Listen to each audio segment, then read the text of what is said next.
আজকে 5ই আগস্ট 2025, এক বছর আগে এই দিনেই আমরা ফ্যাসিস্ট মুক্ত হয়েছিলাম। হাজারো ছাত্র জনতার রক্তের বিনিময়ে অর্জিত হয়েছিল বাংলাদেশের এই ফ্যাসিস্ট মুক্ত বাংলাদেশ।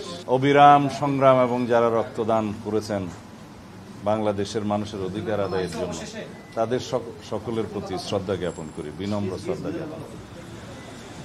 বিগত 2024-এর জুলাই আগস্টের ছাত্রগণ অভ্যুত্থানে যারা শহীদ হয়েছেন, আহত হয়েছেন, দিনে আমাদের বিশাল অর্জন। আমরা দীর্ঘ 1 বছর যাবৎ বাংলাদেশের মানুষের কল্যাণে, বাংলাদেশের রাষ্ট্র ব্যবস্থার সংস্কারের জন্য আমরা অনবরত সংস্কার কমিশনগুলোর সাথে আলাপ আলোচনার মধ্য দিয়ে বাংলাদেশের জন্য প্রয়োজনীয় যে সংস্কার, রাষ্ট্র কাঠামোর সংস্কার, গণতান্ত্রিক সংস্কার, সংবিধান, তার একটা পর্যায়ে জাতীয় ঐক্যমতে উপনীত হয়েছি। সেটা আশা করি খুব শিগগিরই ঐক্যমতের ভিত্তিতে যথাযথ প্রক্রিয়া স্বাক্ষরিত হবে এবং আশা করি সেটা বাস্তবায়ন প্রক্রিয়া নিয়েও যদি আলাপ আলোচনা হয়, সেখানেও আমরা অংশগ্রহণ করব।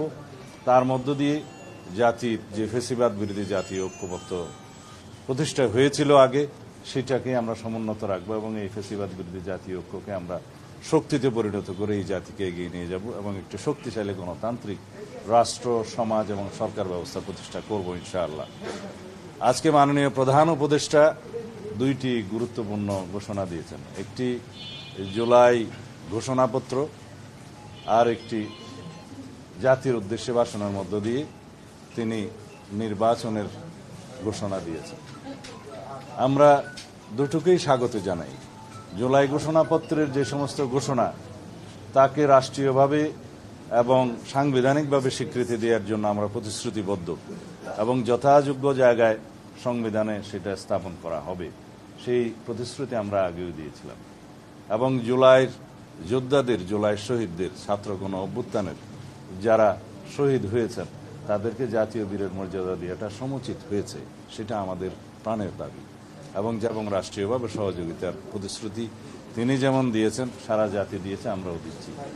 আগামী দিনে আমাদের নির্বাচনে মানুষের ভোটাধিকার প্রয়োগের জন্য যে পরিবেশ সৃষ্টির জন্য মাননীয় প্রধান উপদেষ্টা যে সমস্ত পরামর্শ দিয়েছেন, সেটা অবশ্যই প্রণিধানযোগ্য। তিনি ঘোষণা দিয়েছেন নির্বাচন কমিশনের কাছে তিনি চিঠি পাঠাবেন আগামী 2026-এর ফেব্রুয়ারির প্রথমার্ধে, রমজান শুরু হওয়ার আগে নির্বাচন অনুষ্ঠানের জন্য নির্বাচন কমিশন যথাযথ ব্যবস্থা নেবেন।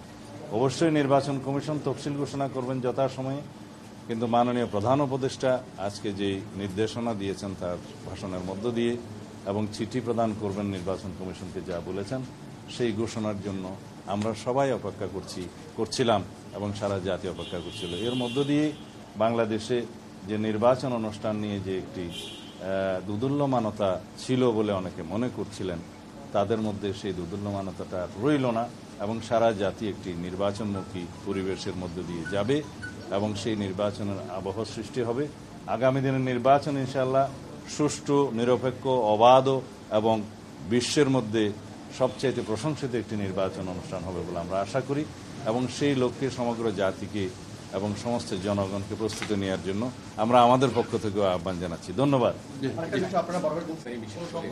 আমরা মনে করি এই ঘোষণার মধ্য দিয়ে রাষ্ট্রে রাজনৈতিক স্থিতিশীলতা আরও বেশি প্রতিষ্ঠিত হবে এবং কোনো রকমের কোনো অনিশ্চিত পরিবেশ বা ব্যবসা বাণিজ্য বিনিয়োগে আর থাকবে না। সবকিছুই সচল হবে এবং গতিশীলতা পাবে। আমরা এটাই আশা করি।